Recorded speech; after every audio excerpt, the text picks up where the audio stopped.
Tessie, l'armée malienne neutralise 57 terroristes à Cham. 8 militaires tués dans une embuscade tendue ce vendredi contre l'armée à Tessie, localité où plusieurs dizaines de civils ont été également massacrés ces derniers par l'État islamique dans le Grand Sahara et le groupe de soutien à l'islam et aux musulmans. Les deux groupes terroristes s'affrontent dans la zone depuis quelques semaines et les populations civiles en font les frais. De nombreux habitants ont déserté la commune, près d'Ansongo, pour trouver refuge à Gao dans la commune de Gunzoureh. L'armée mène des opérations dans la zone et annonce qu'une cinquantaine de terroristes ont neutralisé dans des frappes.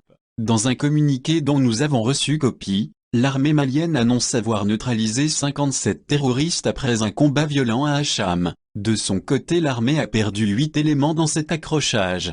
Communiqué, l'état-major des armées informe l'opinion que l'aviation des forces armées maliennes est intervenue dans l'après-midi du 18 février 2022 au profil d'une patrouille accrochée par des hommes armés non identifiés dans le secteur d'Acham, à l'ouest de Tessie. Ladite unité était en reconnaissance offensive de recherche et de destruction de sanctuaires terroristes. Elle avait également en charge des missions de réassurance et de protection des populations civiles récemment victimes d'exactions extrêmes des groupes terroristes ayant provoqué leur déplacement forcé du Gourma vers l'Iptako. La destruction totale de la base terroriste, consécutive à de violents combats aux alentours de la forêt refuge, a fait 0,8 morts, 14 blessés, 0,5 portés disparus et des véhicules détruits côté FEMA. Les frappes aériennes FEMA ont traité et neutralisé des colonnes de motocycles qui tentaient de submerger l'unité accrochée. Le ratissage a permis de dénombrer 57 terroristes neutralisés et divers matériels détruits. L'état-major général des armées s'incline devant la mémoire des morts et présente les condoléances les plus attristées de la nation aux familles et proches,